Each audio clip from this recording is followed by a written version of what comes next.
I'll shuffle. And this one. Where do All I right, put it? we'll just leave it on top, and the rest of the star cards are not going to be in the game. But we're going to start at Sirius A, which is the very large star, not that far from our own solar system. And so we need to have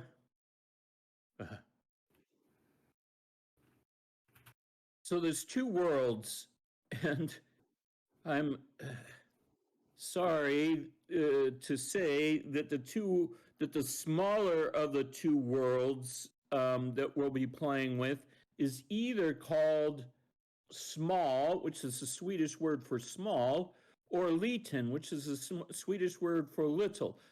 Now, why it's two is because Swedes yelled at me for my choice, so I had to change to another choice. Mm. As a Dane, I don't have a problem with using smoke. All right, so we'll say small. Another problem is that small is supposed to be a cannonball, and cannonball is not ready yet.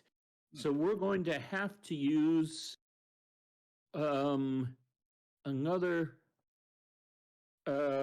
planetoid, and let's see, where are the planetoids stored? I think they're stored in here. Yeah, they're stored in there. So does this say planetoid on it? No, that's a carbon planet. I didn't want that. That's a planetoid.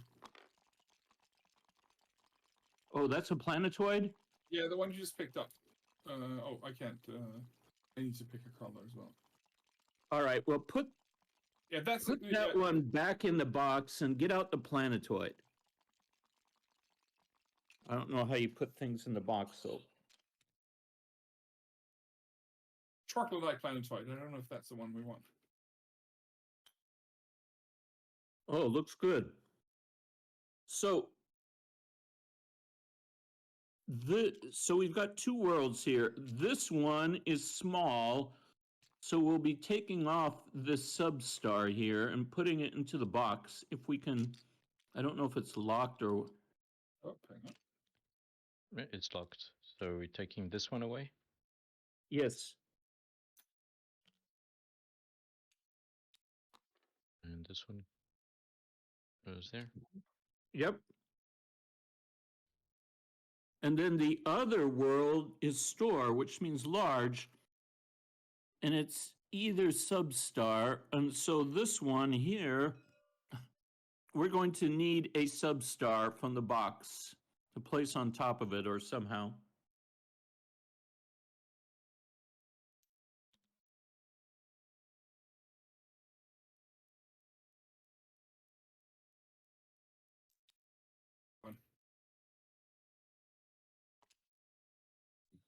And we don't need it.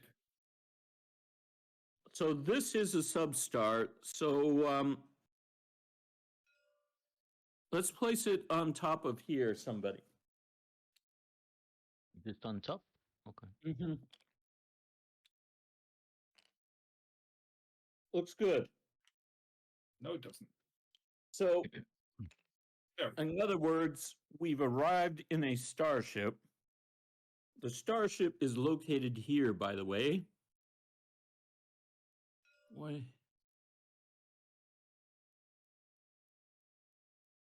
And it says orbital power set. I don't want an orbital power set. I want a starship from the HAB cards. Yeah. This one there. I don't know. Yeah, that one there. Much better.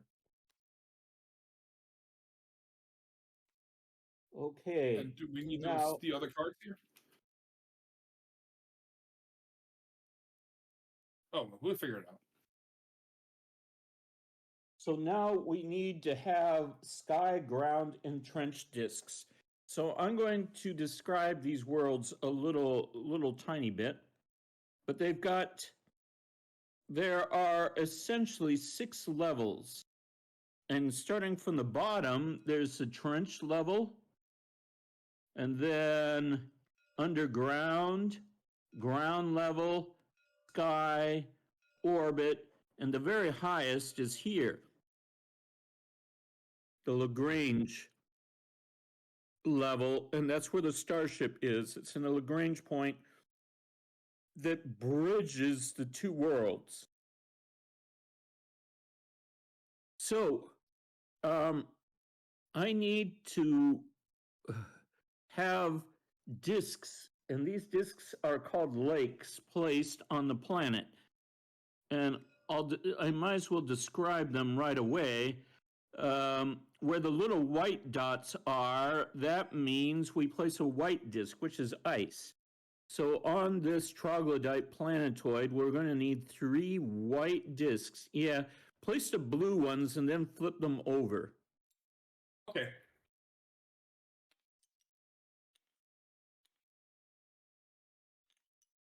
These disks that you're placing are called water disks. And when the water freezes, like it is here in Stockholm, we switch it to the white side when it thaws out.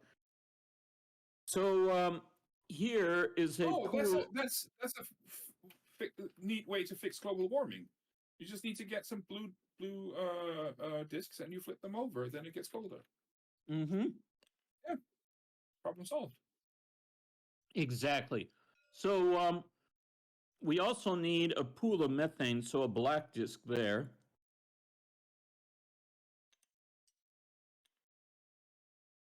Now we'll need some lava. It's not on the planet, but there. We'll need some more ice here and some more methane there and some sulfur there.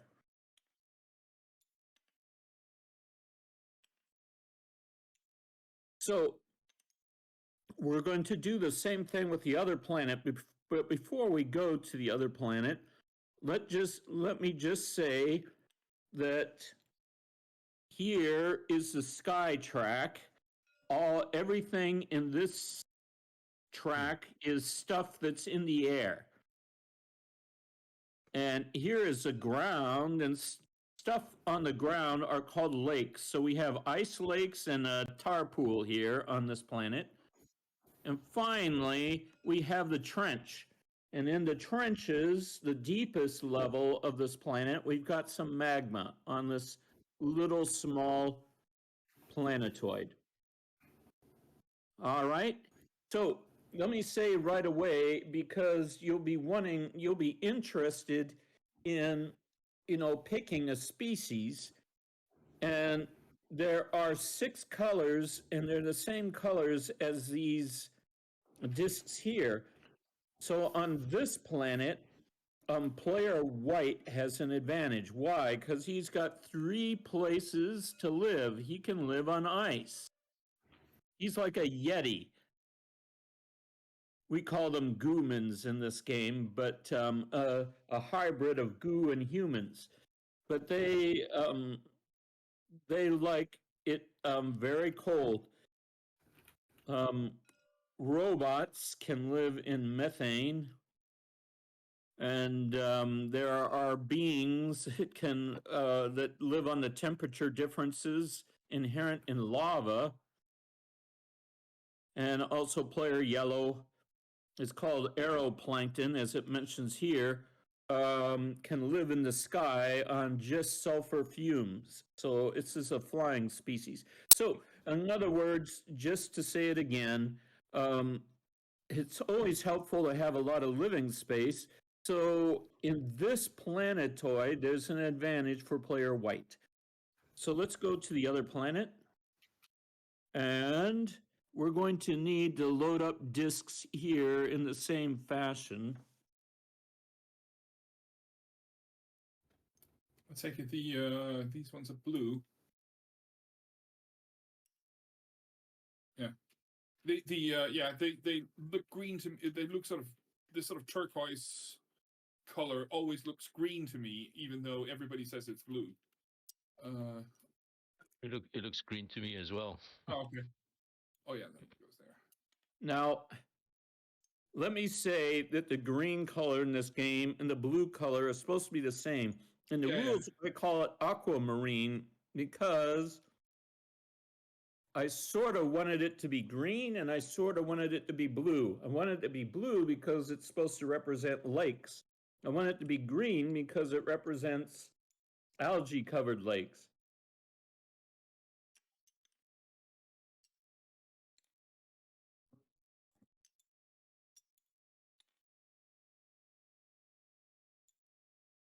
Is that it? I think so. I see no more dots.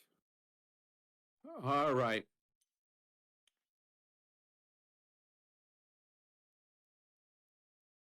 So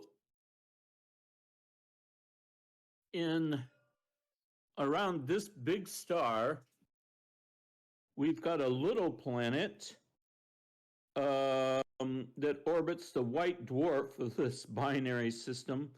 And we've got a big planet which orbits the big star. So actually, if you can imagine this, and this is not important for the game at all, but I can just tell this looking at this. This star, by the way, is in Interstellar. All the star cards cover all the stars you might be able to reach in Interstellar. And yeah, I did a pod landing on my last game on Sirius AB. I see. Well, Sirius A is the big star, and Sirius B is the little white dwarf. And it looks like our small planet here is orbiting the white dwarf, and the big planet is orbiting on the big one.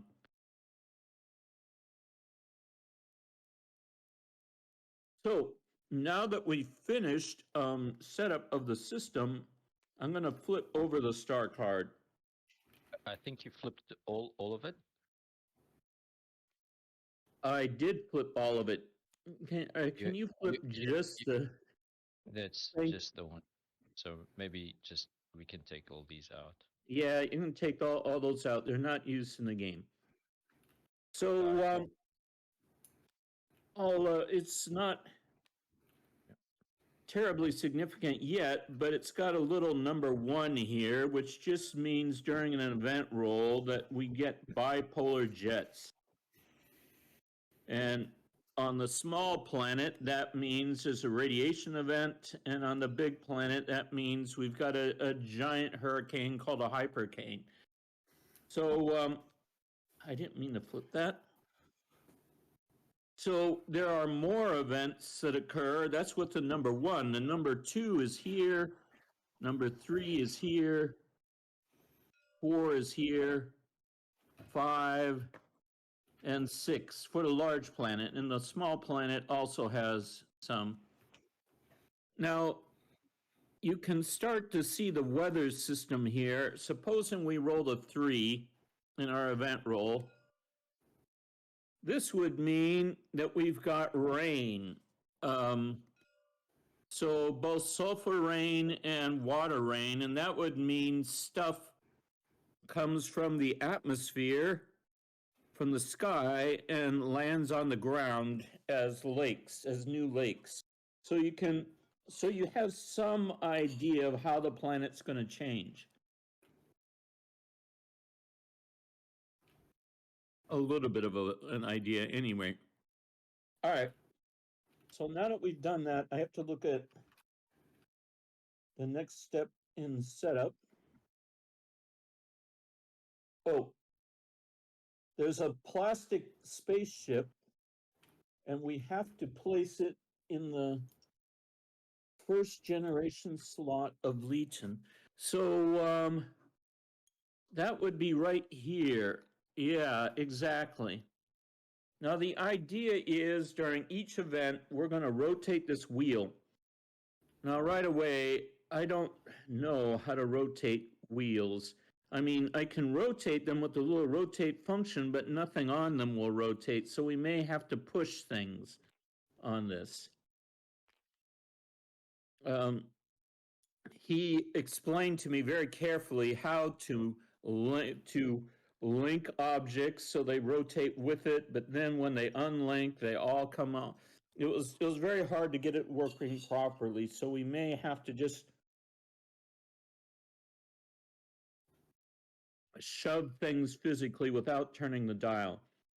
But you can see, well, what this represents, this little starship token means that the starship has 6 turns before it breaks down. And if you haven't figured out a place to live yet, then you'll lose the game.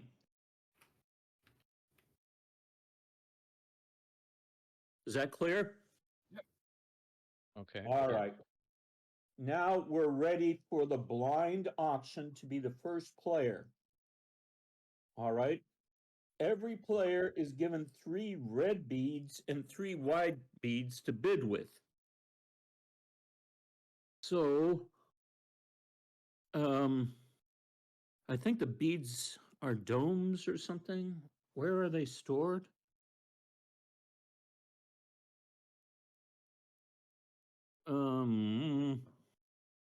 There are these terms here, but they're not colored.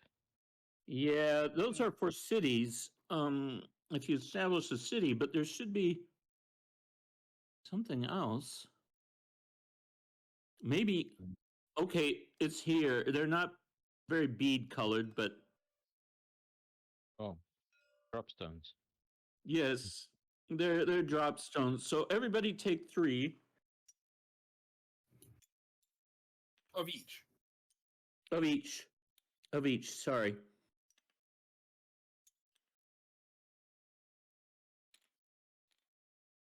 Now, basically, the white ones are beryllium salts, and the red ones are nuclear bombs. So if you want to build stuff, you'll build them out of beryllium. If you want to blow up stuff or move a rocket, you'll need nuclear bombs.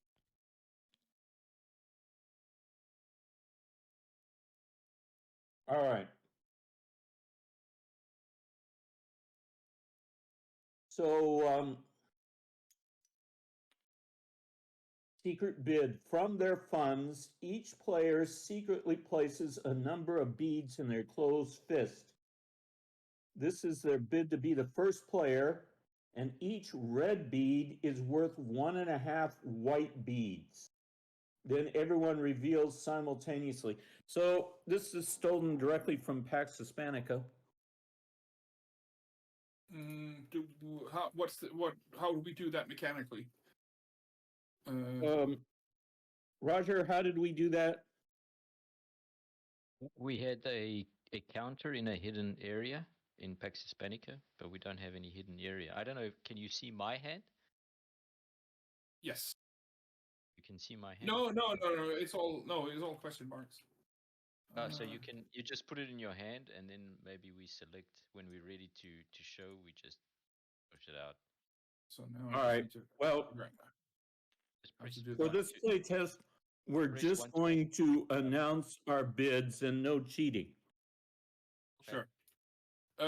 Okay, and the thing we're bidding for is first player, and first player gets to do what? Picks color first. Yes, they go first, and they get the first choice of species. Okay, and then presumably there are 6 species in the game. Do they all get distributed, or do we get one each? Or what's the mechanism? Excuse me. So in a 2-player game, you get 1 species and their pet. Mm-hmm. And in a 3-player, I think it's everybody gets 1 species. All right. So let me describe. You're going to need to know a little bit about what these species are. You already know that they have different temperature preferences. going from purple, which is the hottest, to black, which is the coldest.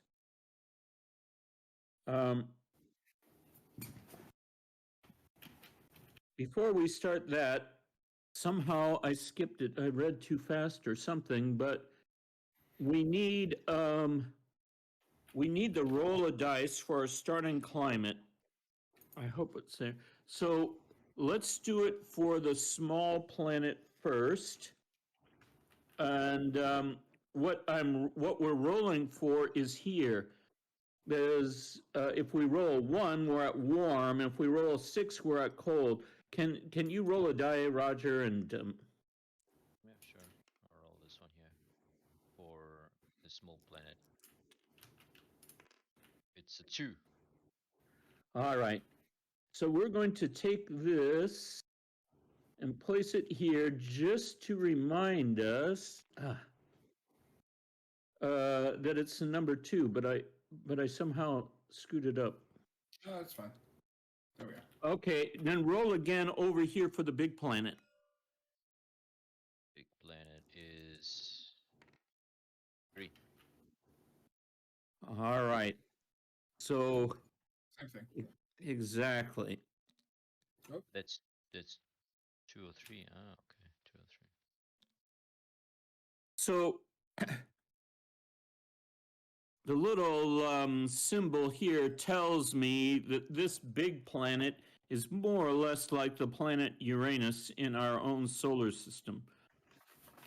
And this symbol shows me that this planet is more or less like Titan in our solar system. Mm-hmm. Now, I'll tell you a couple more things here. This little hydrology symbol here, which is freezing, means that water at this present temperature, water is going to freeze or tend to freeze probably when it hits the ground. So unless we can warm up the planet, the more it rains, the more it snows. But that one is, even if we warm it up, I mean, it's the same symbol for the warm thing. That's true. This is a really cold planet. Yeah. So even if we warm it up, it's still going to be snowing outside. That's a good point. These symbols are even colder. This symbol means that methane, when it falls, is going to form methane lakes. And this symbol means that there's so little atmosphere, everything's going to rain. And there essentially won't be any atmosphere left. So this planet looks awfully cold, but if you like it cold, then that's a good place to live. This one is what's called an ice giant, and it has actual real rain here down to the cloud level, which is this what we call the ground level, and it's at the ground level. There's actually no solid surface in this ice giant, but there is liquid water. There's a huge drop of the oceans are drops that are suspended in very thick atmosphere at this level. You can see it says here heavy gas. And so this is like a suspended ocean. It's a very weird place to live, but still in this game it's habitable. All right. So with all that preamble, and knowing that these beads are valuable, we're ready to actually make a bid. Now, what happens if you're tied? It doesn't say. Secret bid. Losers get their money back. Okay, so the high bidder discards their bid and becomes the first player. The losers get their money back. I thought we had a first, second, and third. but it doesn't say so.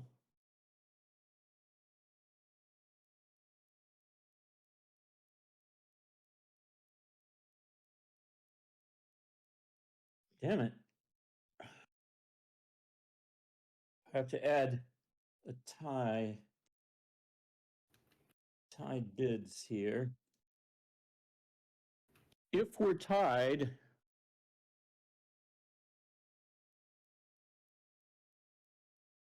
I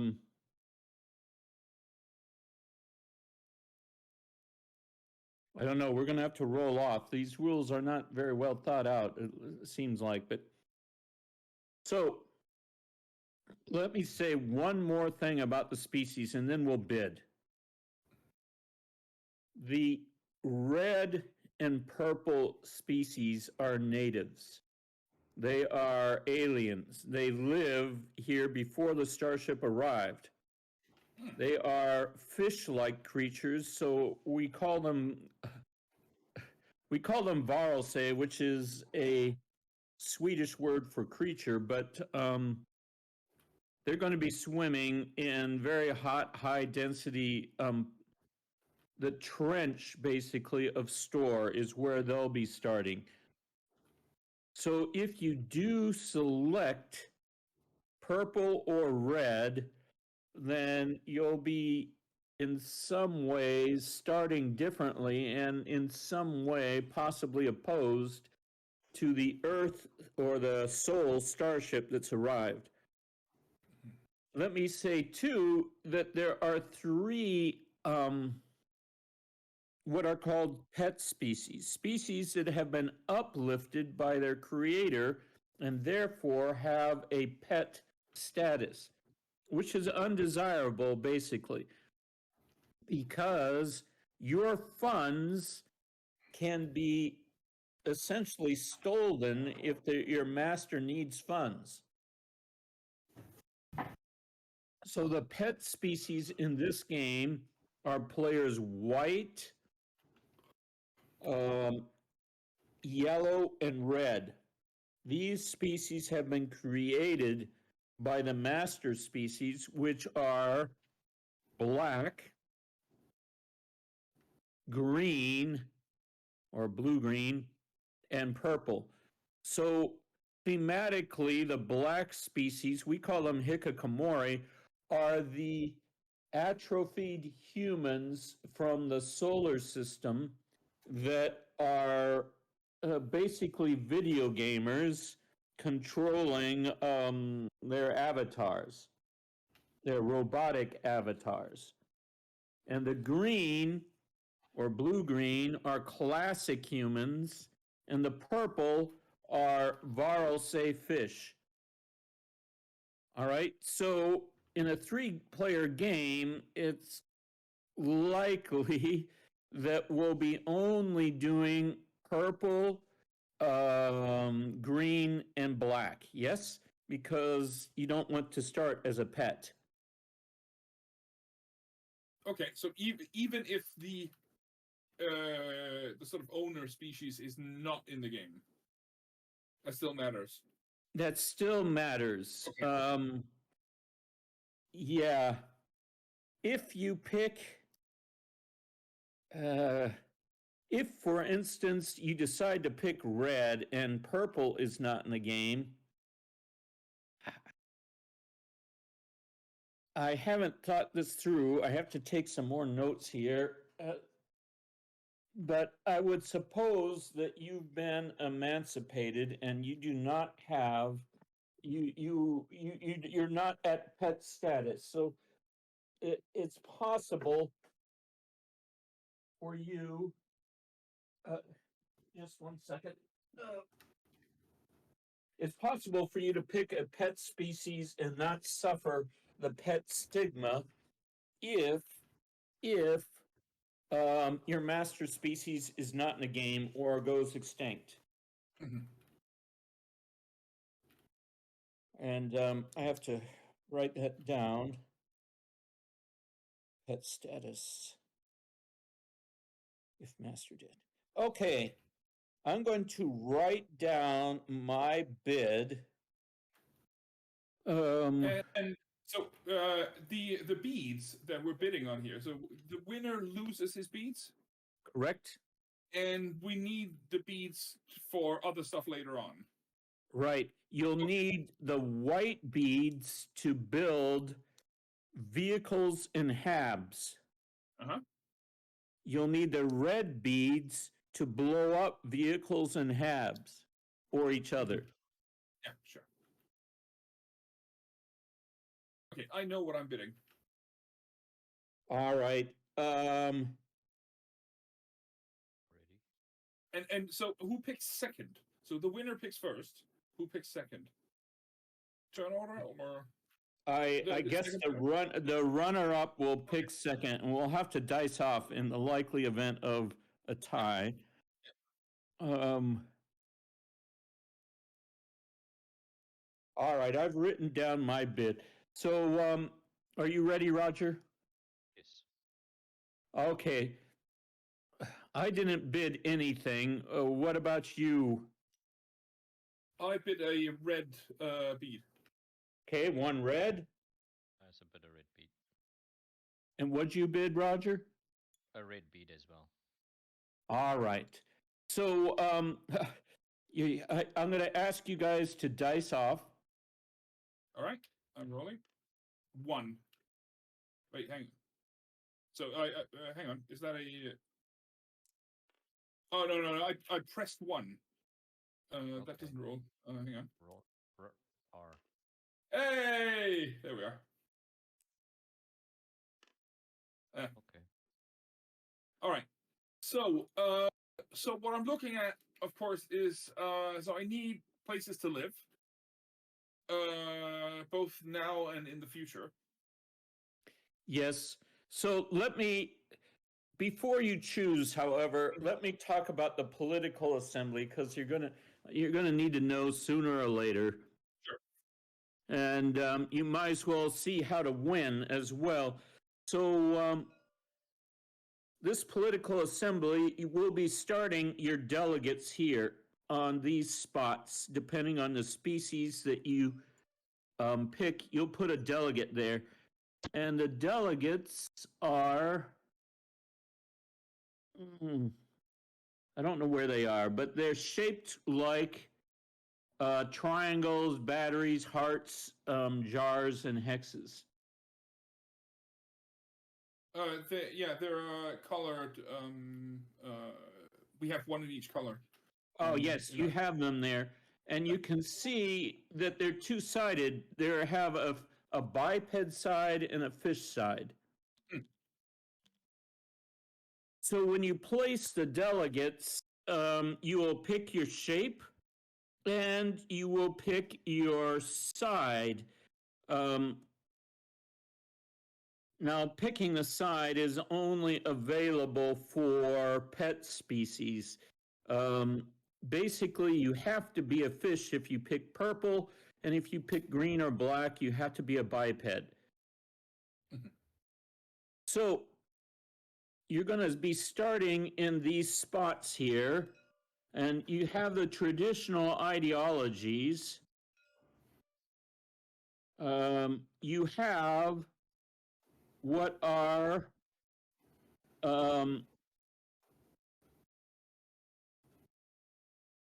let's look at this first, the scoring VP. These are the victory points that you get when we end the game. So first you have endgame specific VP. And the endgame specific VP depends on how the game is ended. And there's 4 ways to do that. There's the starship, there's the automobile, there's the Darwin, and there's the crusade. And so you get, if you do the starship, you get VP for every red bead because you're loading up fuel for a new starship. If you do Darwin, you get 5 VP for going extinct and ending the game that way. You get 1 VP for every figure of every creeple, basically, of your color. And if the game ends in Crusade, you get VP for guild reputation. Let me just mention that reputation is 0 in the center and goes up to 3 if your delegate for your guild is 3 places away from the center. So it's how many hexes from the center is your reputation. Then the next one is if you're a pet, you get 1 VP. If you're emancipated, and pet emancipation is located at this revolution. These are revolutions, by the way.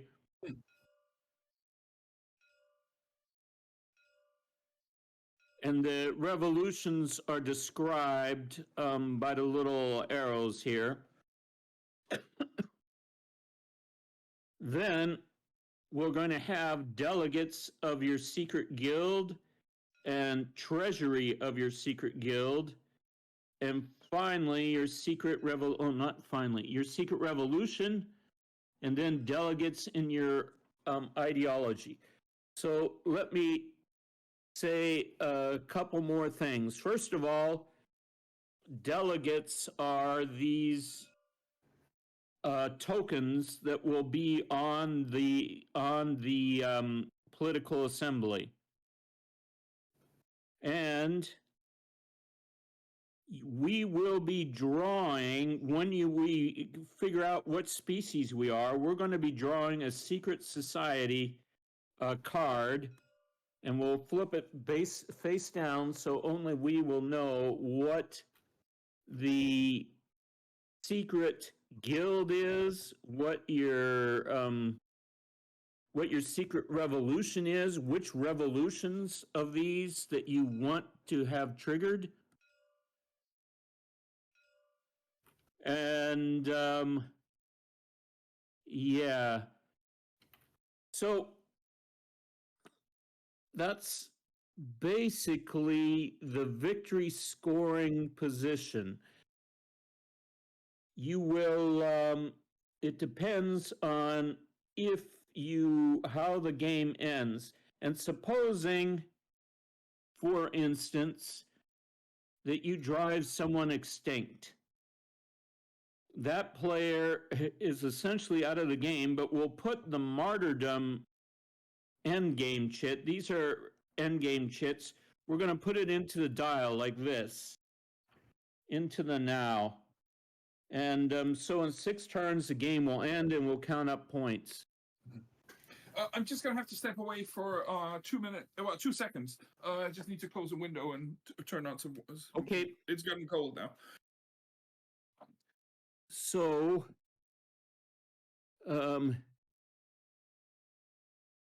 that's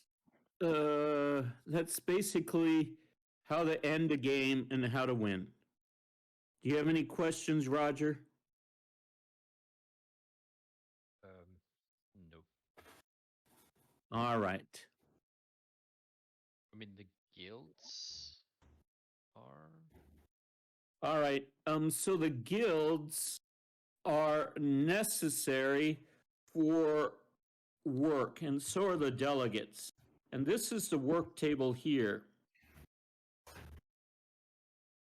So we've got certain guilds enable certain work, and there's 13 types of work in the second column.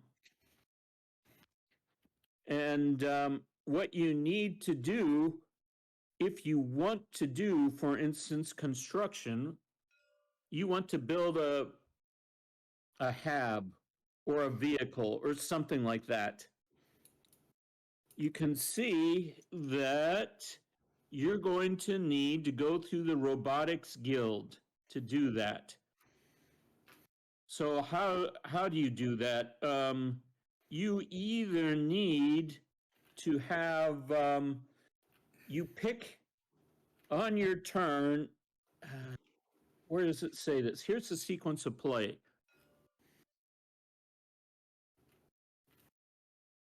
So the first thing is if you Leader selection. Yeah. So you need to go to a leader selection. You have to pick a leader. It could be an opponent's leader. It could even be an alien leader, as long as it's not war, that has the robotics guild shape. And when you do so, you, if it's not your color, you're going to have to pay a bribe, some bead to it. And so, but you'll be able, and you'll also need, as a materials cost, you'll need to pay a beryllium in order to build this. And then you can add a vehicle or hab at an accessible level. So that's this work table is kind of the crux of what you can do. So there's a leader here, Yes. like this,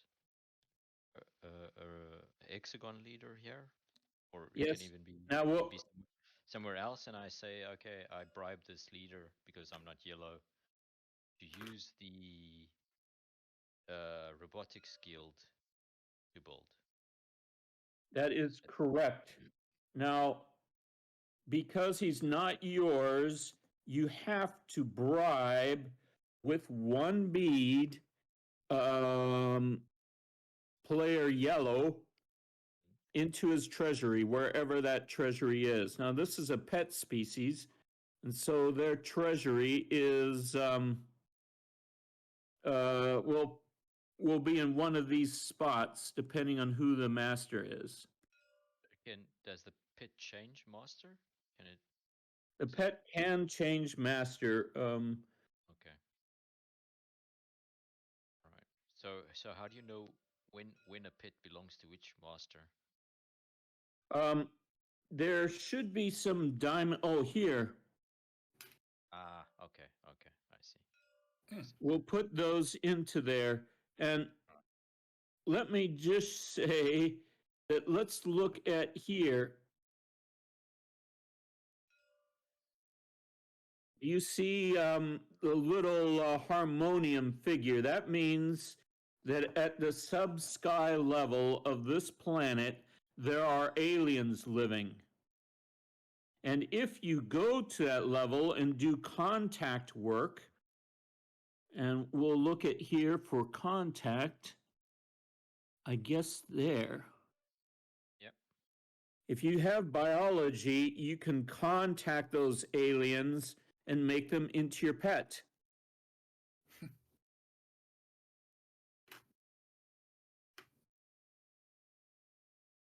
Okay?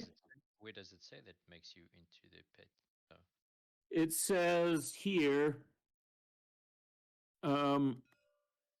add Varlsa figure into its habitat. And that means making them your pet. Yes, that's what it means. Although it needs to be reworded. That's poorly worded. Okay. I guess having a pet means you have more flexibility in working in choosing leaders. Right, and you don't have to bribe. Yes, you have. They will get their own leader there, and you'll be able to do work with them. They'll be specialized in a guild. You'll be able to pick the guild that they're specialized in, and during the very first step of the sequence of play, you decide whether or not you're going to play. You're going to play as you for this generation or as your pet. Okay. All right, and a little bit of terminology here. The figures on this map are called delegates, but if you pick a delegate, that is called your leader. That's your leader for the generation. That's the one that authorizes your work. And when you bribe them, you can either bribe its guild by putting money into the guild treasury, or you can pay them into his national treasury, wherever that is, here, which gives you the disadvantage that you're paying your opponent money, but it has the advantage that you're allowed to move the delegate in the direction you want by 1 hex when he's bribed.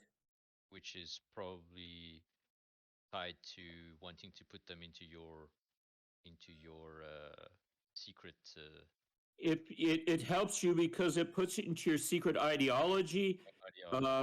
It also will activate if you can move them into a revolution spot. Then you'll activate that revolution. Now, if you activate a revolution like this one, well, once again, we'll throw it into the dial. So the revolution lasts 6 turns and has the effects listed here. And is there any other way of moving leaders, or is it just by bribing an opponent leader? I think that's the only way. There is what's called radio work, and that's located here, in which you can move any delegate by 1 hex. Radio work is contacting the home planet and getting instructions from Sol. Or if you happen to be an alien, getting instructions from the abyss. All right. So by your fish mother. Yeah, the great fish mother. So I've given you a lot of confusing terms here, but we'll go ahead and choose your species and then pick a secret card for that species. So Jacob, right. you first to choose. I like the idea of being a video gamer, so I'm going to pick black. Okay. All right. That's the one I wanted. Yeah. I see. Hikikomori, if you're probably familiar with this Japanese term. Not really. I'm slightly too old for Japanese. Hikikomori is a phenomenon made notorious in Japan, but all nations have this, where their kids are boarding themselves in their rooms and get their meals passed under the door and never come out and play video games all day. This is called a hikikomori. Okay. Okay, and then I have to pick a secret guild. No, what you pick is one. You should have 5 cards of the black color, and there we are. Yeah. Yeah. But do you pick, or is it a random? No, it's random. I'm sorry. Oh, I see. It's random. I said that totally wrong. I don't know how to play this game. But it's secret, so you have to put it in your hand and not show us. Okay. So, Roger, you're next. Okay, then I'll just I'll be a normal human then. I'll pick blue or green. I see. And you also, of course, pick your card, and I have to choose whether I should be purple or I should be somebody's pet. And I guess I'm going to try purple then. So, a quick question on the secret guilds. This is not mine, by the way, but just what I understand that this is my secret guild. If I would have this card. This is my secret guild. Yes, you This is my should have revolution. one of these shapes: triangle, battery, heart, jar, or hexagon on your card. That's a secret guild, but in this game, a secret guild means very little unless you're revealed. Once you're revealed, then you have that guild's capacity all the time. But otherwise, if it's never revealed, at the end, we're going to be looking at, you get a victory point for every bead that's in the treasury of your secret guild. And also, you'll get a victory point for every delegate that's a secret guild shape. Okay. And you get something for revolution, I guess, or is this the revolution that you want in the clock? Yeah, here, your secret revolution, you get a victory point if your secret revolution is ongoing when the game ends. Ongoing. So It has to be in the dial, in the Yeah, clock. It okay. has to be in the dial. Okay. Yeah. And is there a way for sort of a revolution to expire, as it were, before the game ends? I guess. Yeah, because it's in the dial, once it hits the now, then it'll expire. All right. And then you don't get the end game points. Then you don't get the end game point. Got it. And why do these cards have 3 ideologies written on them? Honor. This one has individuality. Yeah, I know. It's because this is Matthew's design, by the way. Matthew said he wanted to have players to have a choice of ideology. And so you were supposed to be able to orient this in one of 3 ways to pick one of the 3 ideologies. So that's the idea. Like your secret ideology. Your secret ideology. Now, your secret ideology is you get points for every delegate that ends up in your secret ideology. So not in your ideology, but in your secret ideology. Well, we do not start with an ideology other than what's listed on your secret society card. Because you see that the ideologies have no color, yes? Okay. Mm-hmm. They don't, yes. I thought because green starts there, they would be honor. No, that has nothing to do with their ideology. It's just a starting point. Okay. And so Now, do we have to choose this ideology as well then? Right now? I'd like to play it. Matthew will be mad, but I'd like to play it that we're only going to use the bottom ideology and we're not going to try to orient it at this point. Mm-hmm. Okay. So it would be, if I had the Renaissance man, it would be freedom. Correct. Okay. Now, Matthew and I have been agonizing over this question, but I'll just mention it. We have militancy, and right now the militancy is if you pick a leader that's in this crosshatched zone, then you're allowed to attack other players. If the biped fish war is active, then the bipeds are allowed to attack fish. Now, but not vice versa. What's that? And fish are also allowed to attack bipeds. Correct, and vice versa. Yeah. And now you're allowed to attack fish if, regardless of war, if you've got a militant leader. And remember, anyone can use a militant leader, even if it's somebody else's, if you're willing to bribe them.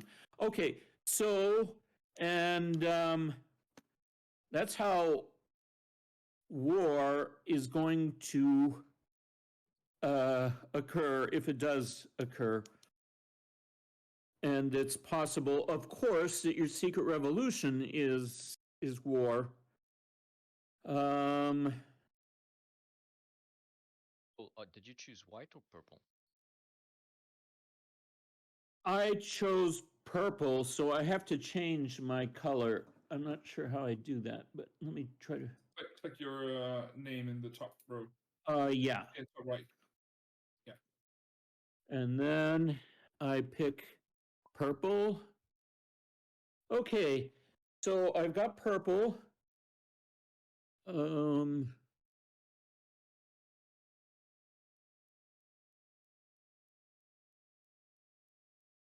Somehow I'm sorry, I'm not quite.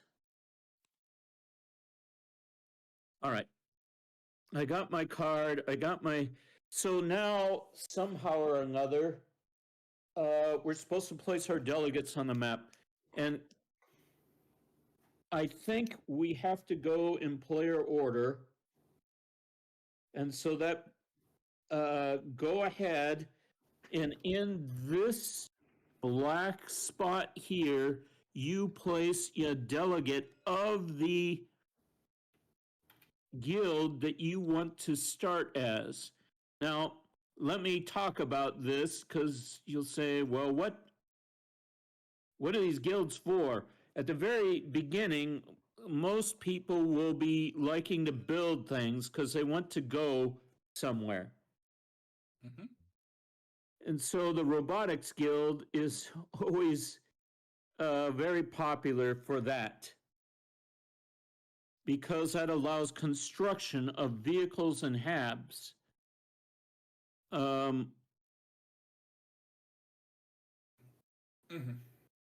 The biology is an important guild for making lots of figures, and especially if we end the game in automobile, then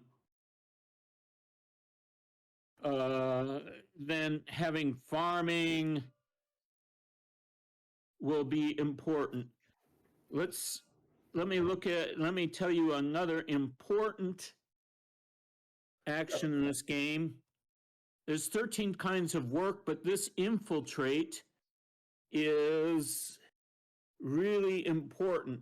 If you have a bridge, and a bridge means a bridge of vehicles to your target, your figure can replace a non-color matched hab figure. So what does that mean? That means that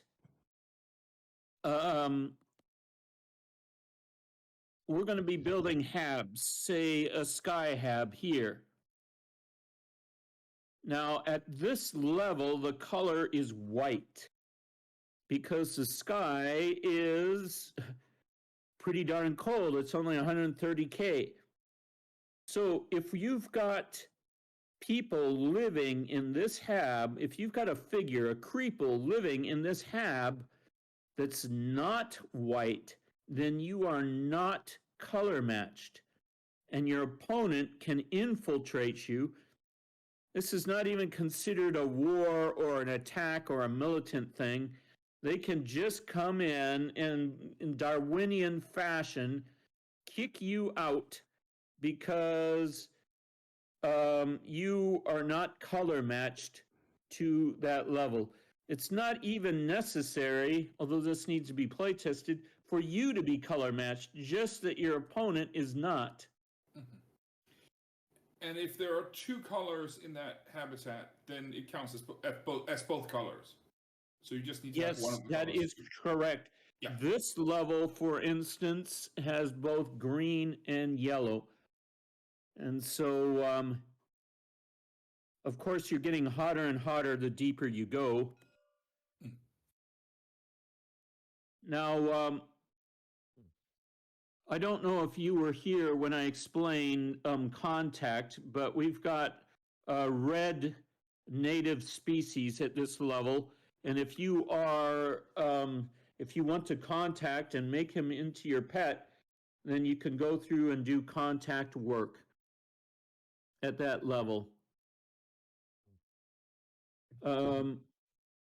So let me just say a tiny bit of theme for my species, the sirens.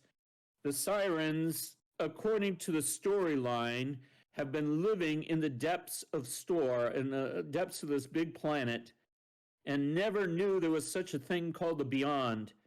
They've always lived in darkness, but when the humans arrived in their starship and rashly used ground penetrating radar to try to explore the levels of store, they alerted the aliens to the fact that there was things like stars and space and stuff like that.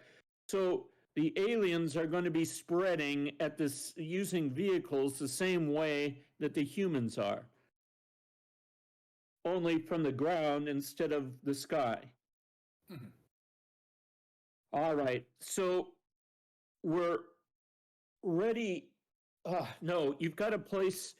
You have to start a hikikomori by placing a delegate in the black spot. So you can pick any shape that you want. Mm-hmm. But they have to be bipeds, right? Because I'm black. Correct? Yeah, okay. And I noticed that the education now, work... education has been changed. Right now, okay. Education just means, Matthew told me this just the other night. Education means that you can bump up something in the dial, either a revolution or an end game, by one space, that you can advance it to make it happen faster. Okay, so does that mean that we will only ever have 3 delegates in the... That is what it means, yes. Okay, and so how do we... So that means that there are 2 delegates whose work we cannot do. Is that correct? Correct, but you are allowed to, one of these things, you're allowed to throw a guild into the dial and of your color, and as long as it's in the dial, you have access to that guild. And where is it? I guess it's education too. Add your figure.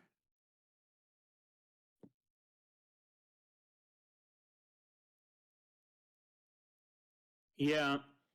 So education has the additional benefit, although it's not stated here, that you can throw a one of your delegates into the dial, and you will have access to that guild while it's in there. Okay, so that means 6 turns, Right. pretty much. Okay, and do you then lose that delegate, or could you then do it again? You could do it again. Okay. Okay, so it seems like, and this is probably going to go horribly wrong, but it seems like it would be a good idea to have an ecology delegate somewhere so that we can access the things that we don't otherwise have access to. That's sort of what I was thinking too, but okay, Roger, you're next. But you could do the same thing, Phil. I can, or I could bribe your jar delegate. Yeah. I'll do that one. That was the robotics one, yeah? Yeah. Flip it to its biped side, though, unless you're a traitor.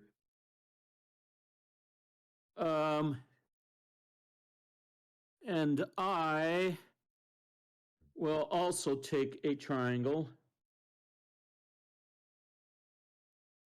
Not a triangle. I'm going to also take a... Okay, so we're going to start with the first player, and that would be the hikikomori player. Mm-hmm. Now, what you do is you follow this sequence of play here. Mm-hmm. You'll skip the first thing because you have no pets. Mhm. So what you do is you pick your leader. Right. All right. So what I could do here, I could pick the jar that I put in there. Correct. And then I think I will. And I have no idea what I'm doing. So I think I. So can I have like? Suppose I pick it like now, and then I pick it again next turn. Yes. Can I then have two delegates in the dials? Yes. Okay, great. Because then what I think I'm gonna do is I will pick my own leader and put a what was it I wanted? I will put the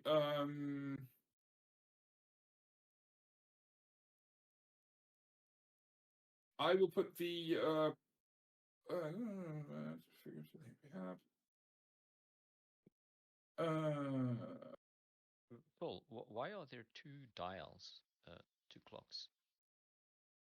Well, it's because you can do, if you look at climateering, for instance, climateering means you're changing the climate and you'll be putting stuff into the dial that takes a long time. Like a drop stone is not going to happen instantly.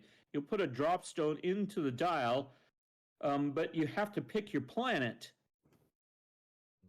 because that's where the drop stone's going to fall, or the hypercane, um, or the warming or cooling. Those things take time, and they'll be in the dial, and we'll rotate both of them simultaneously.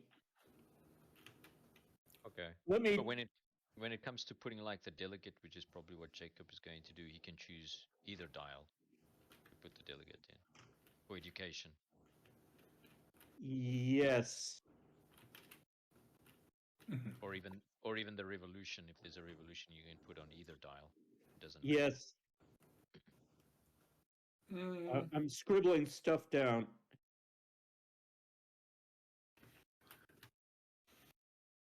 I'd like to say something else too about selection.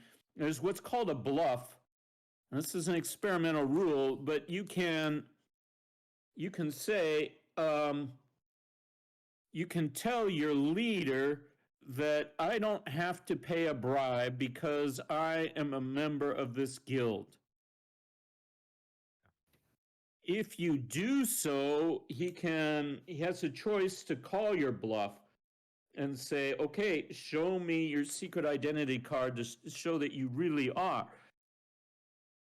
And depending on the outcome, one may become the other's pet. I'm still not sure exactly what the penalties are, but your secret identity can get outed if you bluff,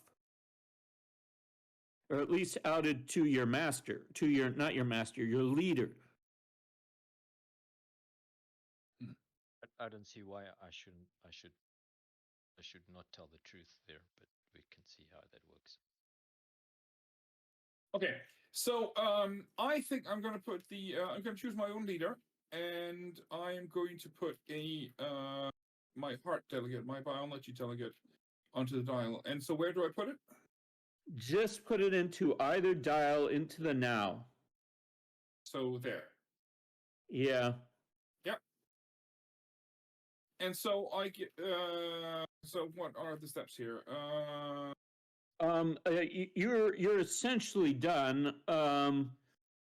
You pay the fees, bribes, or bluff. You met the work requirements, which are.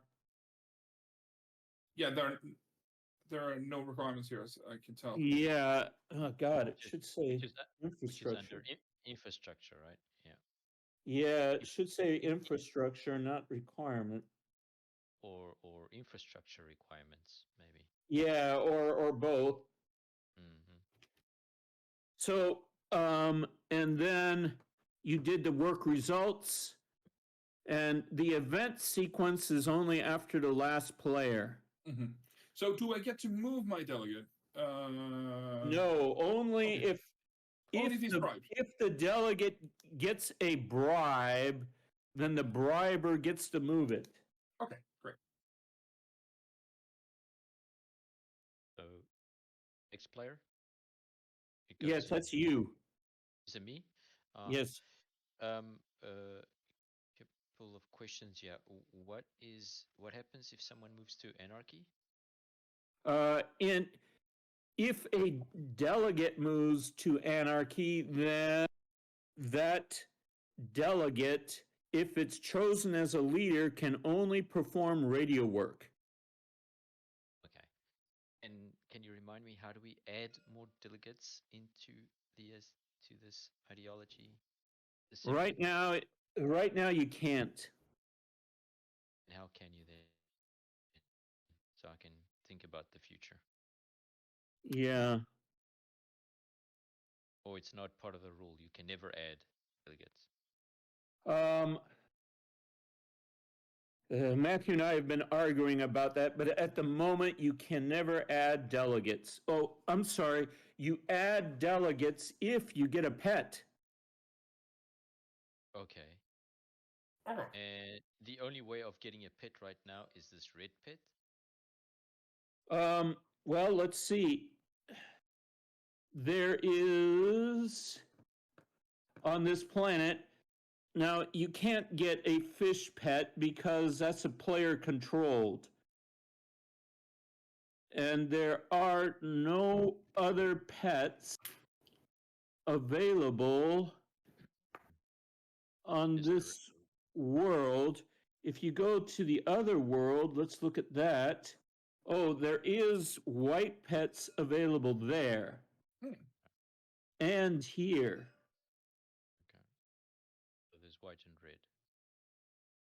Right. Only white and red appear to be available at this moment. And that would have to be a contact. That would have to be contact. And okay, so I will activate my leader, the green leader, and I will do the construction. It means I have to pay a white bead.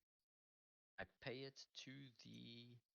No, well, you just discard it. Discard it, okay. It doesn't If go to it's material costs are discarding it because you're using it to build your vehicle, perhaps. Okay. And I have a choice between a vehicle or a hab. Correct. Level. Do you have a for? Oh yes, sorry, my mistake. Never mind. What? I guess I need a hab to put people inside it. That's one of the objectives. Correct. So let me say a couple things about them. Habs, if you build them, come on two sides, either the biped side or the fish side. And the vehicles are the same way. Here's some vehicles over here. They also have a biped or a fish side. Let me see. In order to build a hab, you have to have a bridge of vehicles down to that level. So in other words, you have a hab right now that you're living in here. And by the way, I have to add my hab as well, but I'll do that later. So in other words, you're going to be building a vehicle first, because if you want to build a hab at any level of either planet, you're going to have vehicles to go down there first. So let's... Why would I want to build a hab? Is to put meeples on it or something. Correct. And if I'm blue, it means, well, I can live anywhere, but if I'm here, white can take over, can infiltrate me. Is that right? Correct. Now, we don't have player white, but technically anybody could infiltrate you because you Okay. don't match your color. But if I'm here in the floating city, then I'll be fine. You'll be fine. Now let me explain a few more things about HABs. If you want to do mining, and for instance, you can get red beads at this level, then you're going to need a HAB at this level. And therefore, with mining work, you can get more red beads. And how'd you get white beads? Well, The same like here. yeah. Now, you're going to have to get the planet cooler to be able to get white beads.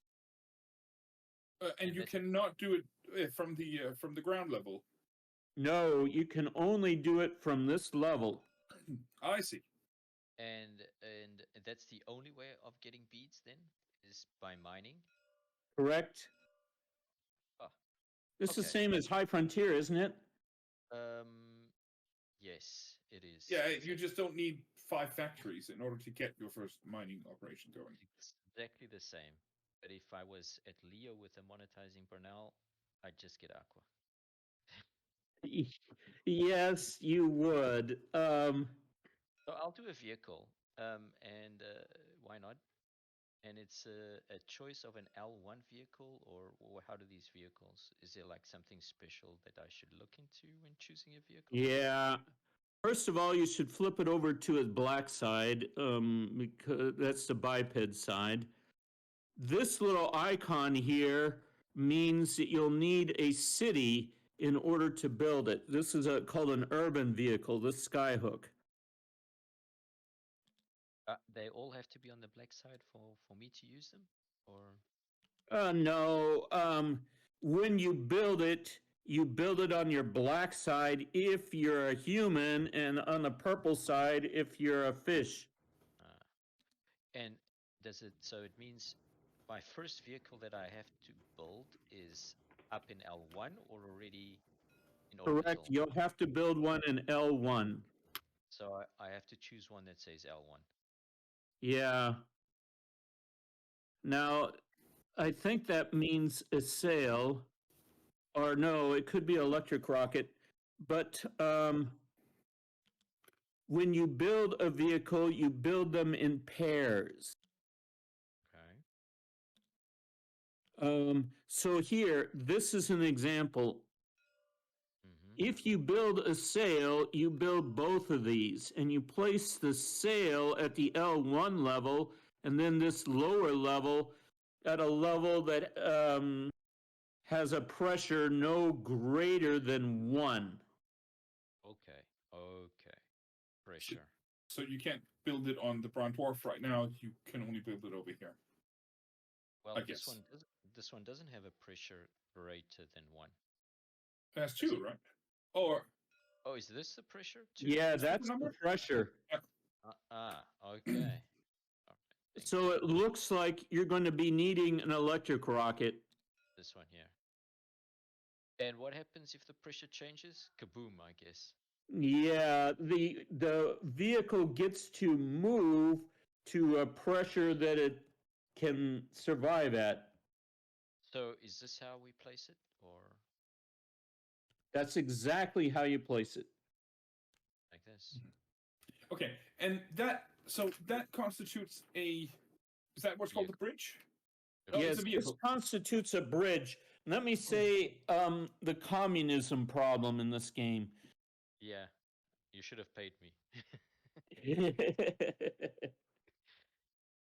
Vehicles and HABs are community property. So anyone, even aliens, assuming there's no war, can use these bridges. Okay. But Phil, you're a fish, so you can't use it, right? Because it's a biped thing.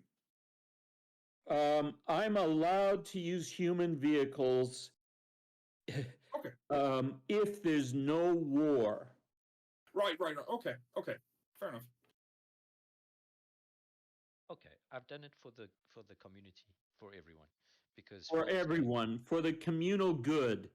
Because Phil is also going to do it for the communal good. So I've finished my turn. I Right? There was no bribe, nothing required. I fulfilled the requirements, so done. It's your turn, Phil. Yeah. Damn it. I'm trying to find my trench hab. Yeah, this one, I guess. Why is it called that? I'm going to start with this. You have 10 cards there, so I'm not Oh. sure. I'm not sure which ones you want. All right, I wanted this one here. This one.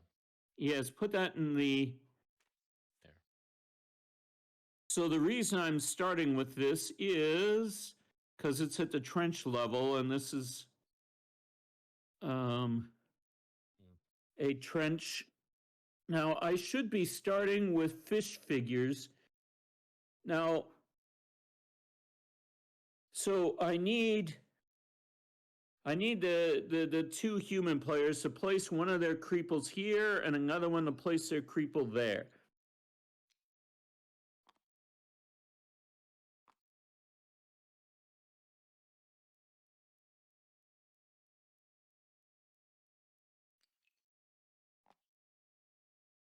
Who's the commander, Jacob? Are you the No last idea. commander? I don't know. Who brought us to this system here? Yeah, really. So, for my turn, I'm going to choose my own delegate and go ahead and build a vehicle.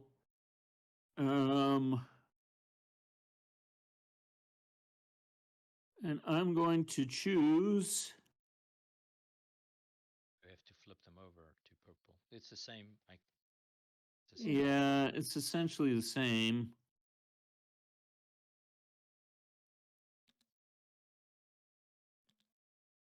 Oh, it's a little different.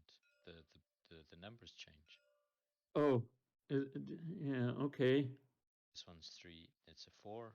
A 5 becomes a 6. So they different stats.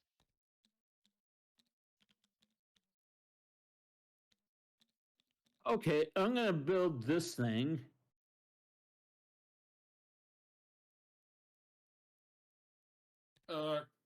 Is the pressure not too great for that, or is? Oh God, it is too great. I need something that goes to 9. Which doesn't seem to. Well, Is there 9 or more than 9? It has to be able to survive 9. So you need to. There is the. No, that doesn't work. That doesn't work. What's 11 and 4 here?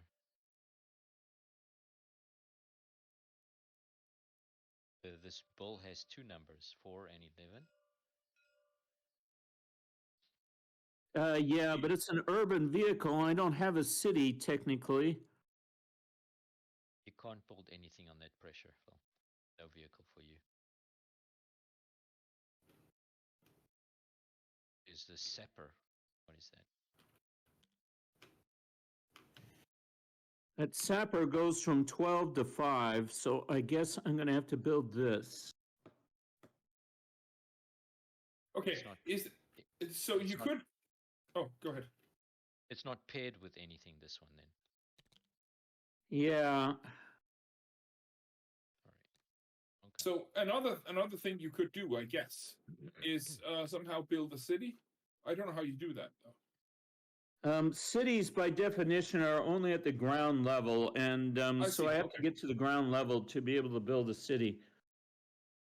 The ground level means this map, and so I put a little city dome on it. Okay. I'm going to cheerfully cheat. And I'm going to say that this rocket plane says 9 instead of 8 on it. Okay.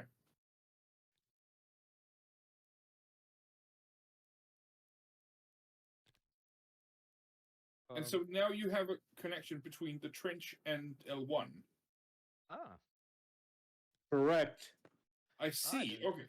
I didn't understand that. So I could have created something directly from here to there, a vehicle. Yeah. Now, Ah, you should okay. note that this vehicle is a rocket, and the little minus red on it means if you want to use it, you have to use up a red bead. Right. Okay.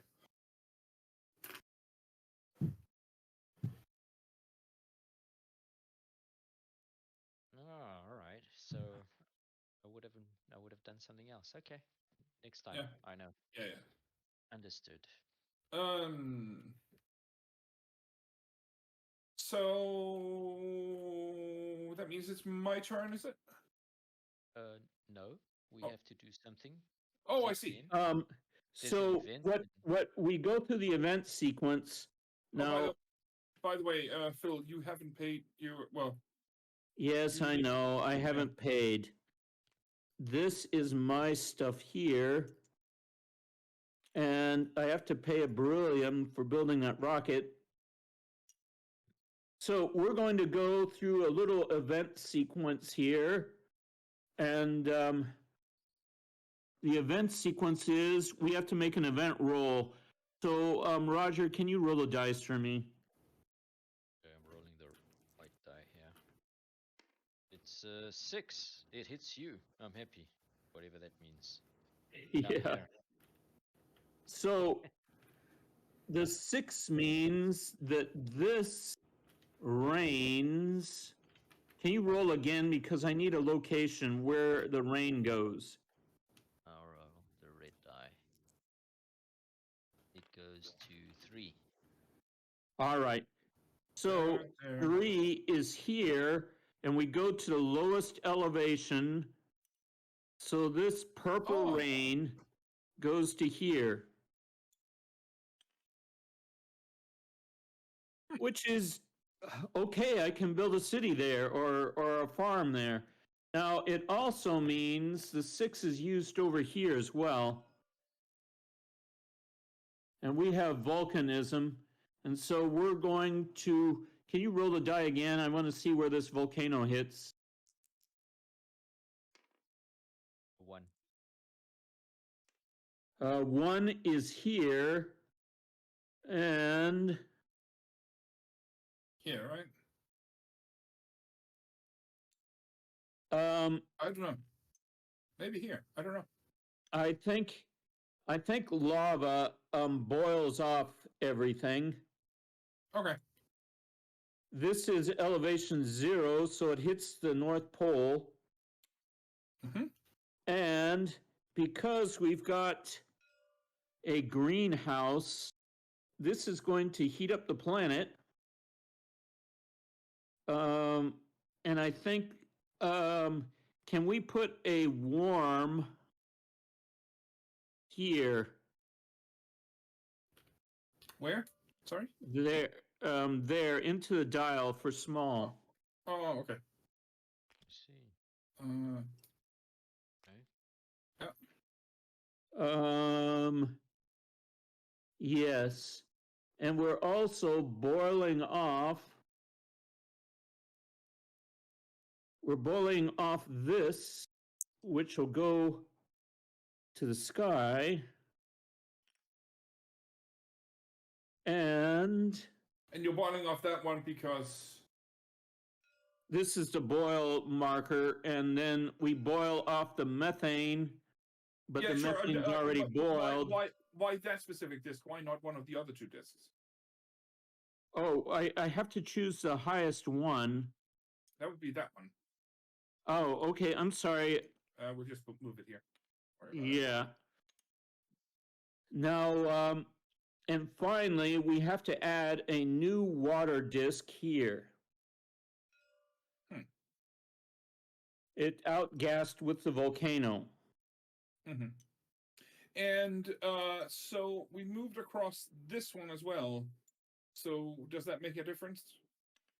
Yeah, that means we have to put another warm because we went +1 in this direction here. We're going to need another warming event into this one. But I think, yeah, I have to decide whether or not I want multiple warmings or not. I have to make another note. But all right, so that's it for the event. Now we're going to go to Jacob's turn again. All right. So now that oh yeah. Sorry to interrupt. Does the dial move? Oh God, it's supposed to. So this goes to there, right? All of these things. Oh yeah, afterwards it says rotate the dial and anything happenings occur. So that's the last step. And remind me what happens when the starship reaches now again? The starship blows up. It is okay. And everybody's got a parachute who's still in the starship, and there's little parachute rules here. Okay, but we do need to all right, so we do need a habitat somehow.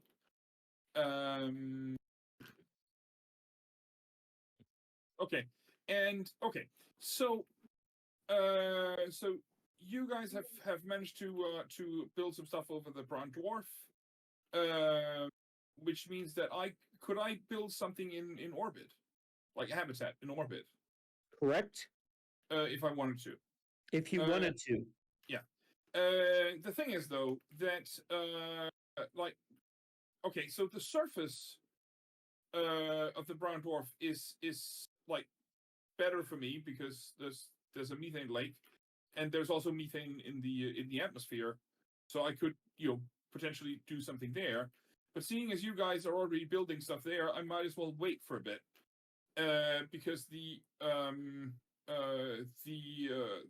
top two layers on the troglodyte are more conducive to Yes, yes. You just keep playing your video games, and when the starship blows up, it'll be fine. Yeah. I'll just build my stuff over here. So I noticed that there was a solar sail, and I like solar sails. So what I'm going to do is I'm going to bribe Phil's leader. Yes. And then construct a vehicle, the solar sail. All right. Which goes. I want to ask you a question. You have a choice. Yeah. With this bribe, you could either place the bribe in here. Mm-hmm. Or you can place it with here. Right. Okay. And now one thing that I'll ask you all to do is place your money into. Damn it! Place your money into your treasury. Right. Okay.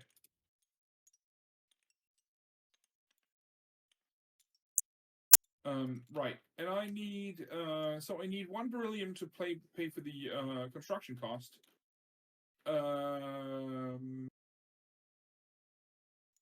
And I don't know. I think I guess I'll just pay a red bead. I'm not sure what's smarter. And fish prefer white beads. Yeah. Okay. Well, you get a red bead. Be happy you're getting something. Fish are considering bombing the starship. Okay, yeah, sure, but I'm leaving the starship. All right, so right, and I pay the beryllium to construct the right. And there it is. And work results. So they've placed that there. So that was my turn, I guess. Yes. All right, Roger, what do you want to do? Well, I wanted to actually create a habitat down here, and I thought I had to create bridges all the way down. one step at a time to reach the floating city. It's possible for you to parachute down from the starship down to the ground, but unless you can find, if you happen to land within one space of a lake where you can live at, then you'll be fine. But if you don't, then so how do I? What is it? A die roll to see if I land? yeah, you have to roll for your location. And so how does that count? If it's a 4 or a 5? If it's a 4 or 5, it's in this row here from from there to there. Any one of those 6 spaces. Yeah, you're going to have to roll a second die to see which one you land on. Which would be like these dots then? Yes, which would be those dots. Those are elevation dots. Now, if you land here or here, you'll be fine because you're next to. Yeah. You'll be fine there. Hang on. Yeah. There and there as well, right? This one is adjacent to this one. Like 1, 2, 3, 4, 5. Yeah. 5, a 2, and a 1. And a 3. A 3 is fine as well. A 3? Yeah, because it's connected to the gamma connects it to here. Correct. Okay, so not a 4. So or a 6. 1, 2, 3, and 5 is fine. 4 and 6 is not. I see. Okay, what? But I can create a habitat up here. Is that? Yes, you can. Can I do something up in this orbital habitat later? Well, yeah, you can live there, for instance. Your starship dude can, I think, parachute to that hab. Okay. As soon as you build it. And what can I do in the habs then? Why would I want to have a habitat? All right. Well, one thing you can do in the hab is do mining, but there's nothing to mine when you're in orbit. But another thing you can do is survive when the starship blows up. Okay. In theory. Now you can also do things like cloud seed, I guess, but that's at the sky level. And that's to try and change the. Yeah, that's to rain stuff onto the planet. So. And I could, in theory, also create a hab down here now because there's a vehicle going all the way down to the trench. If you want to use my vehicle, you can do so by playing a red bead, and you can go all the way down, but you won't be able. You won't be able to build a hab there because there's already a hab built.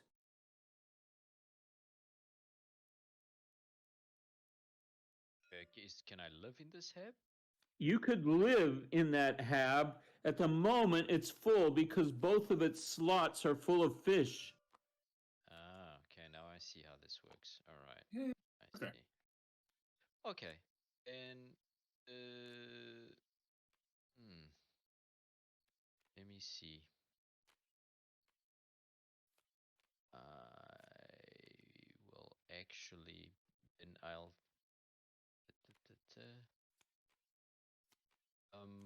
So this climate is only changing. This climate column is only changing in 5 turns. It's gonna get hotter. Correct. Jeez. What do we do when you run out of beads? I mean, looks like I need to do atom bombs or something.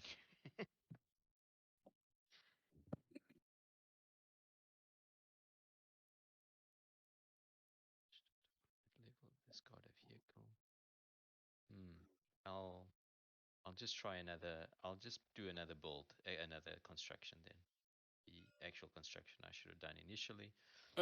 By the way, Phil, your leader gets to move because I bribed him. Oh, and you get to move it. Oh, I see. Okay. We can't have a war. Oh, hang on. There. Okay. Can two leaders go on the same Yes. spot? Okay.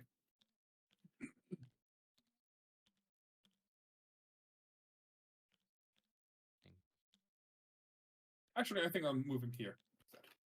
What? Yeah, sorry. Human make fish angry. Yeah, well, 7. if goldfish are anything to go by, you will have forgotten it in a minute. So let me just talk about this just for 1 second, Roger. Sorry to interrupt you. The important part of One Big Union is that infiltration is prohibited while this revolution is going on. Also, any player may choose any leader or use any hab without bridges, even during war.